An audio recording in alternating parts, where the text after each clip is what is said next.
De saludarle, de estar nuevamente aquí en Zona 3, saludando desde luego a la amplia audición de estos programas matutinos radiofónicos.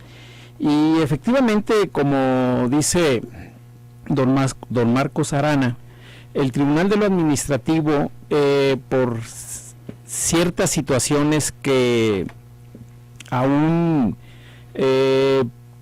percibo, a lo mejor las entiendo, pero no sé si con objetividad las pueda justificar, pero yo creo que el tribunal tiene un aspecto que su esencia fundamental es que es un defensor del pueblo. Esa es su esencia natural. Nació el tribunal, como bien se hacía el interrogatorio, defensor del pueblo frente a los actos de la autoridad, precisamente, y lo que nosotros intentamos regular, decidir, reordenar, es el tema de la cultura de legalidad. Esta que tiene que ver con toda la serie de actos administrativos que emiten las autoridades. En el ámbito federal está su tribunal análogo, que es el Tribunal Federal de Justicia Fiscal y Administrativa. Por lo que atañe al Tribunal de lo Administrativo y a los contenciosos administrativos, que nos encontramos regulados en el artículo 73, fracción 29ª, inciso 28ª, inciso G de la Constitución, y que se vincula al precepto 116 de la propia Carta Magna, donde se establecen las obligaciones que tienen todos los magistrados, que por antonomasia, por igual, son análogos a las obligaciones y a reunir el perfil que deben de satisfacer los señores ministros para formar parte del más alto tribunal de la Federación. Pues bien, este tribunal tiene una amplia competencia. En eso déjenme decirles que tenemos un mundo de trabajo, por no decir universo, que tiene que ver con la situación donde nosotros ahorita a esta fecha tenemos 1,450 demandas cada una de las 6 salas, para que ponderen el número de trabajo que tenemos, más aparte vamos en alrededor de 1,300 recursos de reclamación y apelación, que tenemos el deber, ahí sí, por excepción, de actuar como un verdadero ATCEM, como una alzada, como un magistrado. Porque en la sala unitaria, don Marcos, amigas, amigos radioescuchas, nuestra actuación es típicamente la de un juzgador. Imaginen ustedes que somos, así como conoce el juez civil, el juez mercantil, el juez penal, nosotros somos un juez en materia administrativa en sala, con la denominación de magistrado. Esta fue una reforma que se dio en el año de 1999, si la memoria no me es infiel, que tuvo que ver, en el 97, porque es cuando se crea el Consejo de la Judicatura y se modifican preceptos en el ámbito de lo que tiene que ver del tema de justicia en la Constitución del Estado de Jalisco. Y bueno, nosotros como tribunal que somos, pues atendemos su fotoinfracción. Cuando usted dice que tiene multas de estacionómetros, tenemos asuntos de responsabilidad patrimonial, porque su carro resultó dañado con la caída de un árbol, porque se inundó un puente y la autoridad no ejerció el deber de cuidado, porque al ir caminando en las obras cayó y en su bicicleta y se rompió una pierna. Es una actividad irregular administrativa, responsabilidad patrimonial. Tenemos el tema de intervenir en los procesos de licitación, que es un tema que ha levantado mucha ámpula, con razón o injustificadamente, donde nosotros analizamos, ponderamos con estricto apego a la normatividad, a la ley, a la cultura de jurídica, analítica, argumentativa del derecho, donde ponderamos si efectivamente los actos derivados de una licitación están encuadrados dentro de las normas aplicables. Tenemos el tema de los elementos de seguridad, que es un tema donde creo que, como dijo también don Marcos, la intervención de un jurista, que yo anticipo ese adjetivo para el senador con todo el respeto, Arturo Zamora, preocupado por la situación que surge, que emerge de comentarios que tienen que ver con el tribunal. Pero yo les quiero decir algo: el tribunal no es la imagen de una sola persona o de 2 o de 3, el tribunal somos todos. Si está quedando mal en la opinión de la sociedad civil, en el quehacer, déjenme decirles un detalle. Nosotros, para poder intervenir, que este es el mayor énfasis que quiero resaltar aquí con la oportunidad que me da Zona 3 de estar aquí con ustedes, insisto, el mayor énfasis es que quiero señalar que en tanto las autoridades no cumplan con sus deberes, sus quehaceres, sus competencias, sus facultades para atender al ciudadano, a usted que me escucha, que quiere refrendar su licencia de giro para una escuela, para un restaurante bar que tiene su negocio, para una tintorería, para una lavandería, para una tienda de abarrotes, para un anuncio espectacular, para una estación de gasolinera, para un hotel, para un edificio, lo que sea. Allá está la cancha de ellos. La ley del procedimiento administrativo en el estado de Jalisco es muy clara, es objetiva, no requiere de grandes esfuerzos para poder interpretar.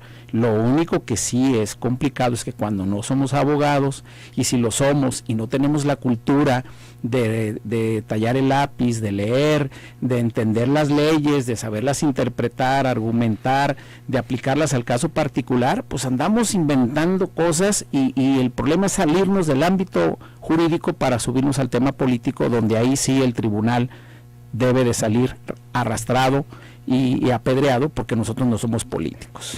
Escucha usted a Armando García Estrada, él es magistrado titular de la sala 4 del Tribunal de lo Administrativo del Estado de Jalisco. Bueno, ya hay muchas preguntas, magistrado, están llegando por WhatsApp, comentarios, informaciones, adelante. Quiere decir que tiene capacidad de convocatoria. Yo le ruego que si quiere usted seguir comunicándose por WhatsApp a este programa, marque la línea 33 18 80 76 41, @Zona 3 Noticias, @Arana Cervantes y 31 22 42 00, 31 22 42 66. Dejo una pregunta en el aire rapidísima de Oscar Quevedo, dice, suena joven el magistrado Armando, ¿cuáles son sus méritos para estar en una de las salas del TAE? ¿Cómo llegó? Es importante que nos describa su carrera judicial. Gracias, pausa.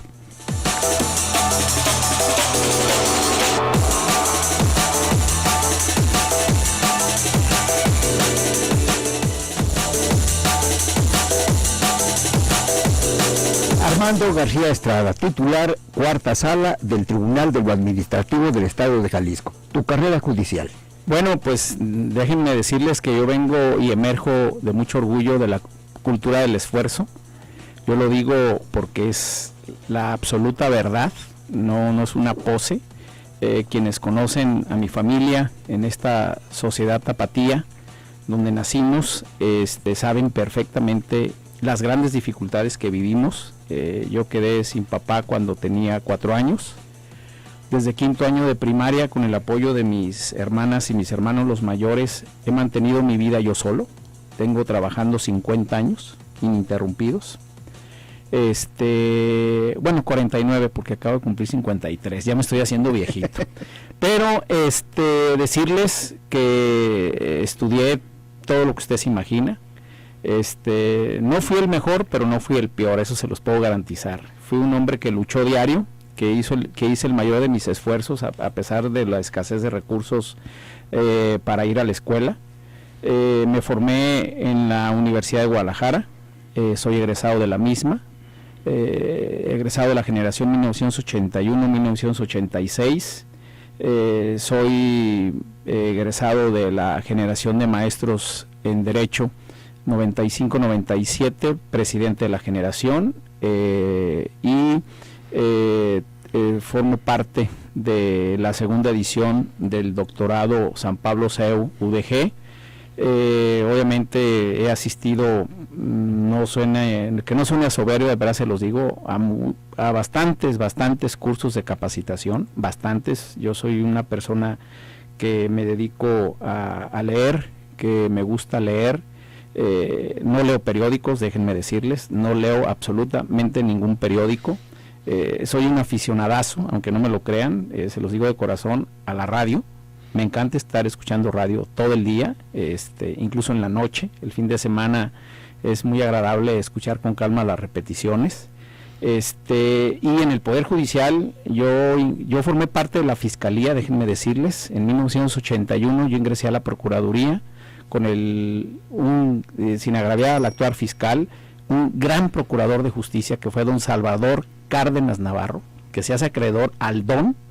Después con don Jaime Alberto Ramírez Gil, que también trabajé con él, con el licenciado Juan Manuel Torres Barajas, con el licenciado José Luis Álvarez García, el maestro Álvarez García. En fin, me formé en un grupo de ministerios públicos que hoy forman parte, muchísimos de ellos, del Poder Judicial Federal, como magistrados y como jueces de distrito. Y muchos magistrados en el estado de Jalisco somos egresados de aquella generación, de aquella procuraduría que servía, atendía, escuchaba y se preocupaba por la víctima. ¿Tu llegada al TAE? Mi llegada al TAE, yo había tenido 5 participaciones en el Congreso buscando ser magistrado. Déjenme confesarme que yo aspiraba a ser magistrado dentro del Supremo Tribunal, porque tuve la fortuna, la honra de ser secretario, relator del Pleno del Supremo Tribunal durante aproximadamente 5 años. Fui secretario del presidente del Poder Judicial, del maestro jurista don Jorge Humberto Chavira Martínez, y de otro gran jurista, gran abogado y desde luego gran persona, que es don Guillermo Reyes Robles. Yo tuve ese cobijo y por ellos aprendí a leer, a estudiar el derecho, a interpretarlo. Fui juez 15 años, cuarto civil, y en ese lapso aspiré a ser magistrado. En esta que me corresponde, después de haber aprobado mi examen, que fue cuando se iniciaron los exámenes en la legislatura, que el presidente de la Comisión de Justicia fue el maestro Hidalgo y Costilla, un gran jurista también, un maestro emérito de nuestra universidad, una honra de la Facultad de Derecho. ¿Cuántos de esos hacen falta? Y que participé, gané obtuve buena calificación y tuve el consenso porque yo fui el magistrado de consenso de todas las fracciones, que fui propuesto desde luego por el Partido Revolucionario Institucional, fui propuesto por el PRD, por el Verde Ecologista, y el PAN no tuvo oposición en aquel tiempo. En estos tiempos de hoy, sabe Dios cómo me hubiese ido. Armando García Estrada, tu fortuna personal, tu patrimonio, es tan exiguo como lo exiguo de los recursos que tiene el Poder Judicial. Soy una persona que vive con la modestia, ya no con la preocupación que viví en mi niñez, porque ahora, gracias al buen salario, sí se los digo, tenemos un salario muy importante que da tranquilidad para cubrir las necesidades primarias dentro de casa, las escuelas, las colegiaturas, todo lo que tiene que ver con el tema de manutención. Gracias a Dios, porque también soy católico, no soy de misa, pero sí soy católico, y yo lo ejerzo con un principio que les quiero decir. Lo primero en cualquier actividad de la condición humana es no hacer daño a nadie, ni de obra ni de palabra. Ese es un principio con el que diario me levanto y con el que me acuesto. Armando García Estrada, ¿cómo nació esta popularidad, entre comillas, no solamente del TAE, sino de Armando García Estrada en las últimas semanas? Bueno, yo pienso que alguien o varias personas que desconozco porque no las tengo identificadas, que incluso crearon un Face falso, quiero decirles, a raíz de todas estas publicaciones que surgieron, abrieron un Face falso donde incrustaron una fotografía mía a un lado de el maestro Luis Octavio Cotero Bernal, director del Instituto de Ciencias Forenses de este estado. Lo subieron con el afán de que la gente, los que tienen, porque yo de redes sociales tengo 2 cosas, y de una vez la voy a compartir. La primera es que es un medio para quienes tiran la piedra y esconden la mano, que con perversidad, sin ninguna prueba, sin ninguna veracidad, menos con objetividad, quieren dañar la imagen pública e invadir la vida privada de las personas. Eso no es honesto, eso no es civilidad. Y entonces, por otro lado, sé que también hubo personas que opinaron a mi favor, pero esas opiniones inmediatamente las borraban porque no les convenían a quienes tenían la perversidad de tener ese Face falso.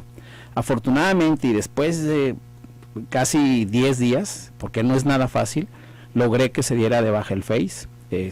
Ya no existe, gracias a la empresa, no sé cómo se maneje, pero sí me generó un gran problema, y todo esto surge, desconozco por qué, pero ¿a quién dañaste? ¿A quién lesionaste? ¿A quién perjudicaste? Yo creo que yo tengo un perfil, y me confieso públicamente, donde mi conciencia es libre, donde yo tomo mis decisiones haciéndome responsable de mi criterio jurídico, de mi pensar, de mi análisis y de la facultad que tengo como para juzgar y decidir cualquier asunto.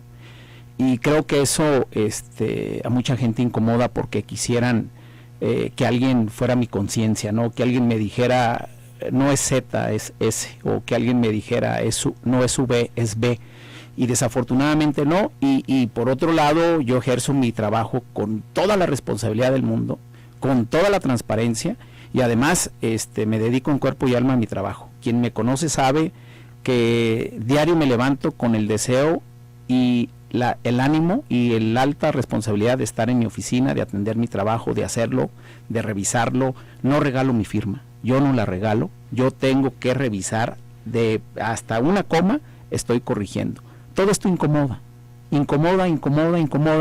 porque como tengo que revisar a veces, o en muchas de las veces, trabajo de mis compañeros, pues no les gusta que les diga que repitieron 4 veces en un párrafo una misma palabra, o que no utilizaron sinónimos de un concepto jurídico, que escriben mal una palabra en latín, que se quieren lucir y ponen mal la expresión en latín. Digo, pues mejor no lo hagan, mejor escriban como saben. Entonces, todos estos detalles me han generado mucha crítica. Hay un principio en el sentido de que el bien mayor, obviamente, es más importante que el bien menor. En una resolución de un magistrado, cuando se dice, bueno, voy a hablar simbólicamente, se dice, es que el magistrado Armando García Estrada está autorizando un motel de paso, y eso está perjudicando a toda una colonia, o está violando los principios del derecho. En ese tipo de casos, ¿cuál es el criterio de un magistrado para aprobar o desaprobar un asunto de esta naturaleza? Bueno, primero voy a hablar de mi caso particular, porque soy respetuoso del criterio y de la forma de resolver de que tiene cada uno de los magistrados del tribunal. En mi caso concreto, creo que son 2 asuntos, si mal no recuerdo, donde intervine en temas de este concepto de motel, hoteles de paso, y en esos 2 asuntos el ayuntamiento de Zapopan ya había expedido el uso del suelo y la licencia de edificación. Yo lo único que hice fue darle continuidad, y si dentro de los planes de desarrollo, los usos de suelo, que por obviedad, si el ayuntamiento los expidió, pues entonces yo nomás tendría que haber revisado si dentro de esos de la ley de zonificación y los planes de desarrollo, si estaban en esa hipótesis que corresponde para esa autorización, pues lo único que hice fue legitimarlo. Y por otro lado, agregar, mi decisión no es universal, no es verdad absoluta. Esas decisiones fueron materia de estudio en un recurso que debió de haber resuelto en primer término el Tribunal de Alzada dentro del TAE, que son mis compañeros, donde yo no intervengo, ni soy su conciencia, y después la decisión de ellos en un amparo, donde también en un amparo se decide, se revisa y se puede revocar o modificar lo que yo haya resuelto. Y si eso subsiste, es porque jurídicamente estaba sustentado en ¿qué? En algo que muchos abogados de hoy olvidan, en prueba, en acreditar, justificar con pruebas que tienen el derecho. Hay una figura que llama mucho la atención y está pero sobre la mesa para que todo el mundo la vea. La afirmativa ficta. ¿Qué es eso de afirmativa ficta? ¿De qué se trata? ¿Cómo funciona? ¿Cómo se aplica? ¿Y qué consecuencias está teniendo para la sociedad? Bueno,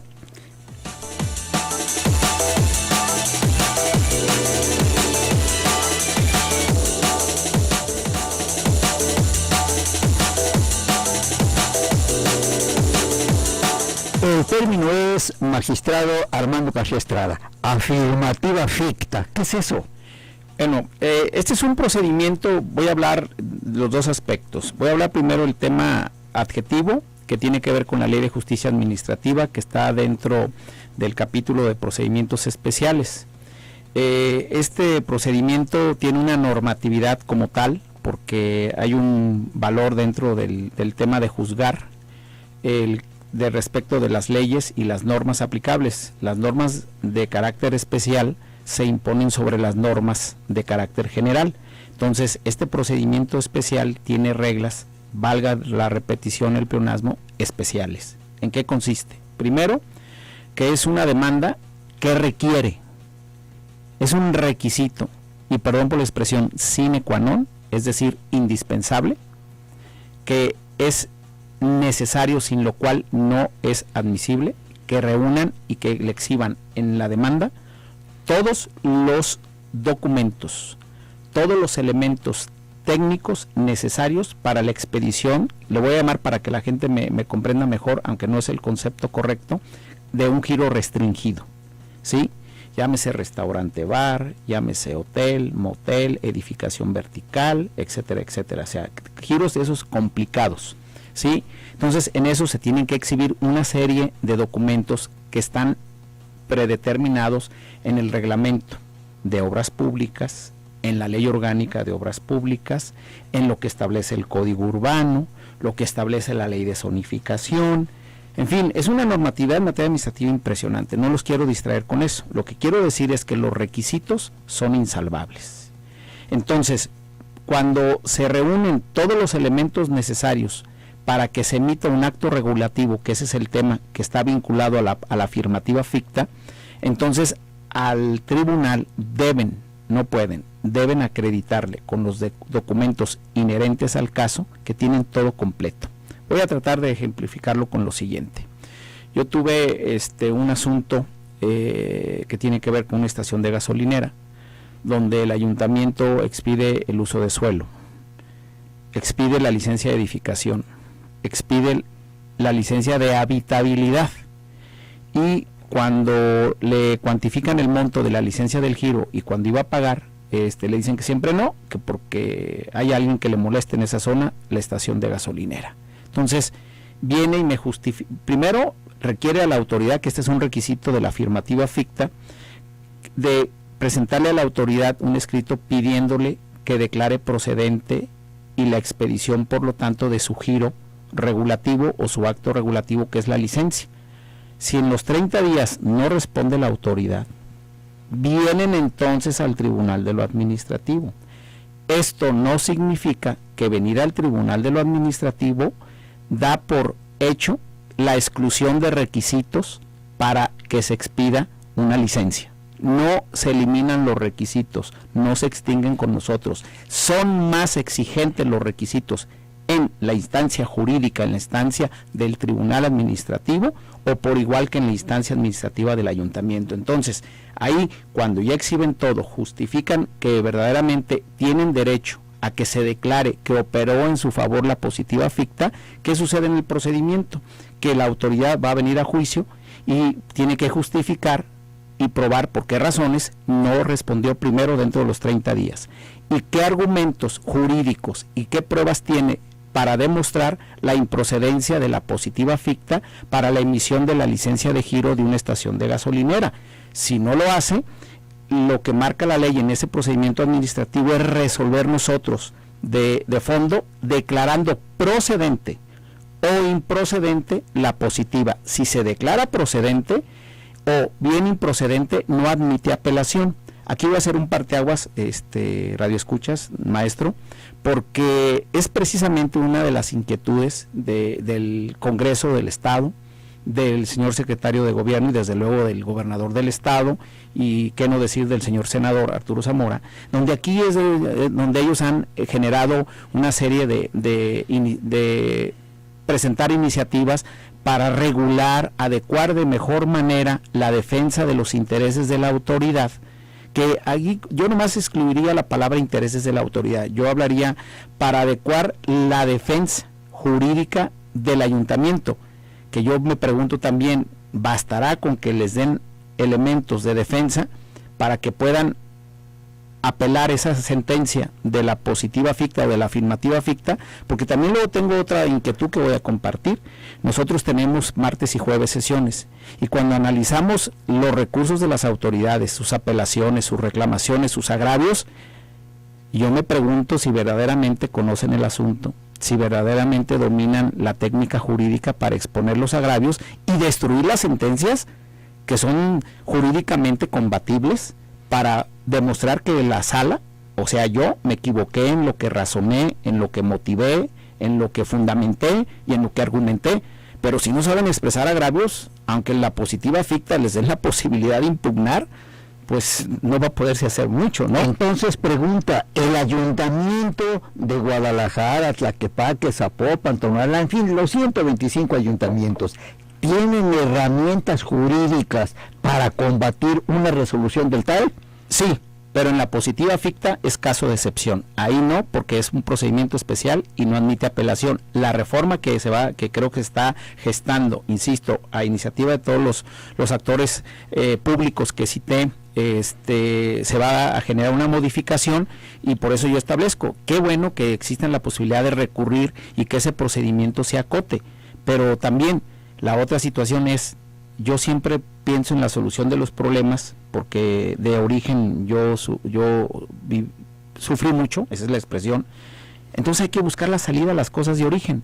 ¿Por qué no mejor ver la ley del procedimiento administrativo? También verla, revisarla, y generarle ciertas atribuciones más amplias de las que ya tiene el ayuntamiento, o incrementarle el plazo de 30 a 60 días, para los efectos de que en ese plazo puedan, porque también allá en la instancia administrativa pueden desahogar un procedimiento en la afirmativa ficta interno, donde pueden aportar pruebas, desahogarse pruebas y emitirse una resolución declarando procedimiento.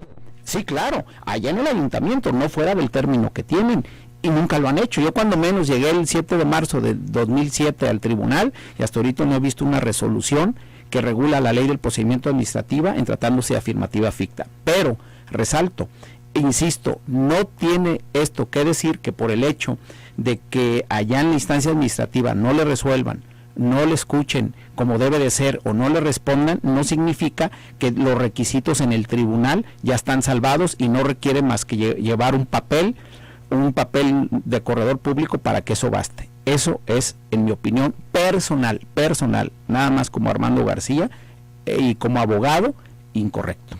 Pero hay una cuestión entonces, quiero entender que muchas veces proceden los asuntos por la vía de afirmativa ficta porque el ayuntamiento en los 30 días no respondió, así es. Bueno, vamos haciendo una pausa y recuerde, está escuchando usted a Armando García Estrada. Él es el titular de la cuarta sala del Tribunal de lo Administrativo. Pregunta y espero para después de una pausa.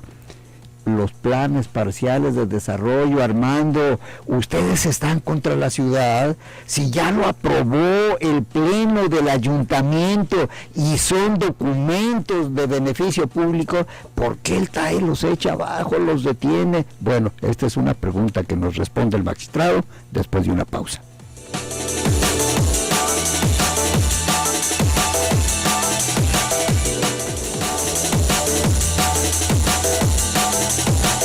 Magistrado Armando García Estrada, planes parciales congelados, ¿por qué? Bueno, es una pregunta muy interesante. Primero hay que precisar que precisamente por el Código Urbano en vigor, y del cual también se están generando reformas importantes para facilitar el tema de la creación de nuevos planes o la modificación de estos, por parte de los municipios en estricto respeto a su autonomía municipal regulada por el 115 constitucional. En el caso particular, el tema es que una vez que se publicaron los nuevos planes parciales en Guadalajara, el Procurador de Desarrollo Urbano, motivado, exhortado, porque es un requisito de ley, por ciertos presidentes de asociaciones de colonos, le pidieron su intervención, porque así lo marca la ley, para demandar porque no estaban de acuerdo en los planes en ciertos rubros. La gran discusión ha sido siempre en la zona metropolitana y en especial en los últimos 3-5 años, edificar verticalmente, sí o no, preservar la construcción horizontal, sí o no, darle mayor, crecer el tema del H4, es decir, a mini casas, o preservar la construcción de casas estilo H3, o si nos vamos al tema de preservar las zonas residenciales, reservamos o no el tema histórico de la ciudad, preservamos o no las áreas verdes, en fin, son una serie de cuestionamientos y que por virtud de ello los presidentes de diversas asociaciones de colonos exhortaron por escrito en los términos del 8º constitucional al procurador. Él ejerció la acción. Yo consideré de entrada que en tanto se analizaba la legalidad del proceso de creación de los nuevos planes de desarrollo en el municipio de Guadalajara, otorgar la medida cautelar. Quiero resaltar que contra esa situación comparecieron afortunadamente muchos interesados, asociaciones de colonos, todas son importantes, no puedo decir que una más que otra, y menos por ubicación geográfica, y cuando se otorgó hubo diversos amparos donde confirmaron la suspensión que otorgué, lo que confirma que no estaba yo sobre el interés público, menos contra el interés social, porque es un tema que resguarda, que blinda, que protege la Constitución al amparo de los jueces federales, que son los protectores de la Constitución. Y entonces después viene un desistimiento de la medida cautelar por parte del señor procurador, porque yo creo que él entendió que jurídicamente era mejor desistirse de la medida cautelar para permitir que continuara la actividad del municipio, pero aquí también hago un acotamiento, si me lo permiten.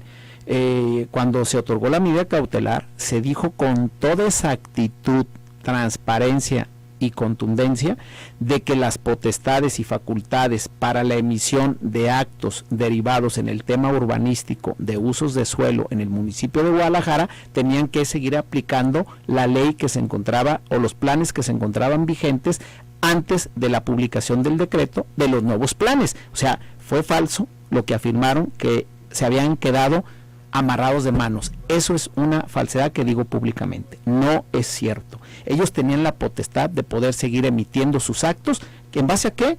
Pues aplicando la ley que tenían. Ahora sí, como dicen, si la viejita no la conocemos, la nueva es más difícil. Entonces, después de ese desistimiento vinieron otros juicios de amparo, donde existe la suspensión para que no se aplique el desistimiento, es decir, que no surta efectos jurídicos el desistimiento de la medida cautelar que yo había decretado.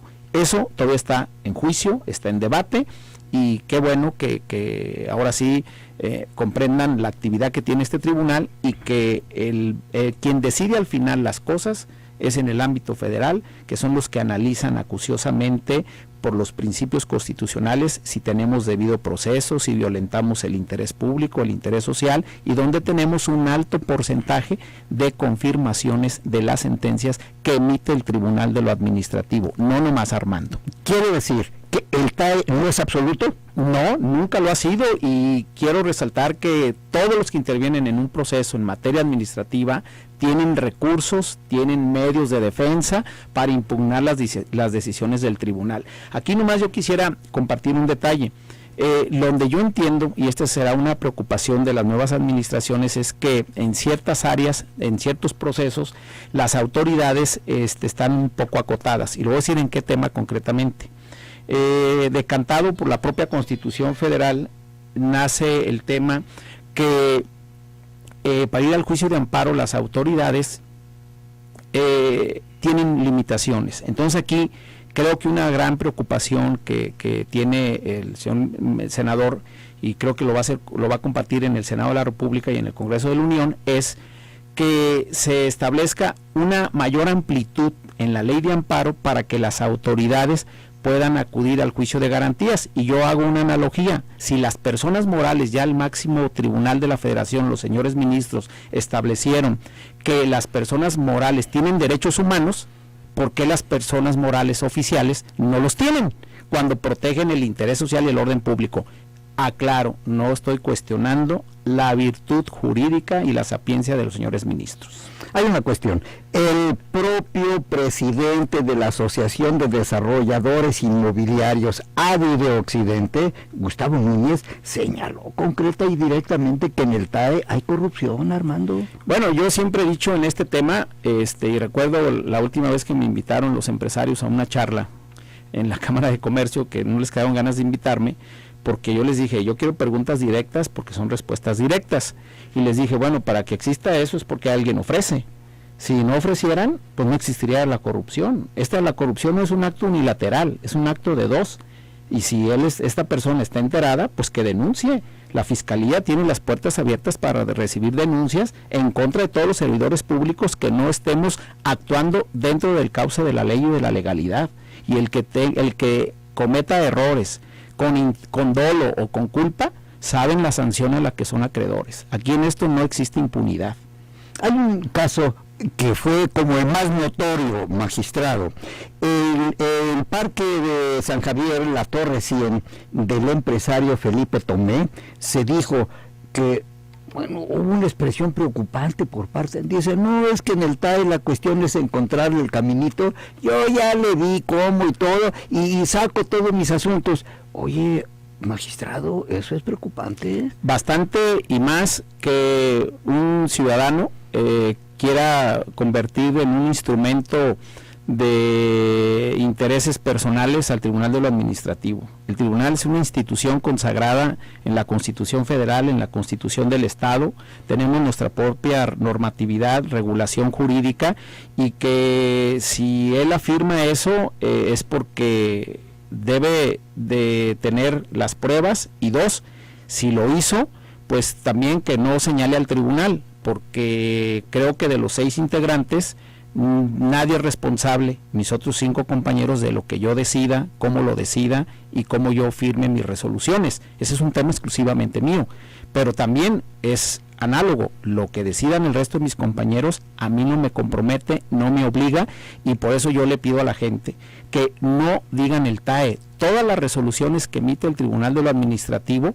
tienen un sujeto, un magistrado que es responsable y tiene nombre y apellidos. Entonces, díganlos, porque parece ser que en la nube que permea en la sociedad es que dicen TAE y es Armando García. Yo no soy el presidente del tribunal, mas sin embargo me veo en la necesidad, primero por ser respetuoso al tema de la transparencia, al respeto que le tengo a los medios masivos de comunicación que permiten compartir esto e informar a la gente, de decirles que yo soy un preocupado porque en el tribunal las cosas se apeguen a la cultura de legalidad, y el que no lo haga, que sea sancionado como marca la ley. El presidente municipal de Guadalajara, Enrique Alfaro, anunció, dijo, comentó, sugirió que va sobre algunos magistrados del TAE. Bueno, yo creo que él es un hombre de experiencia, es un hombre con visión de Estado. Si tiene desde luego las pruebas, los elementos jurídicos necesarios para poder llevar a cabo ese tipo de acciones que son compatibles por la sociedad civil, porque nadie desea impunidad en este estado.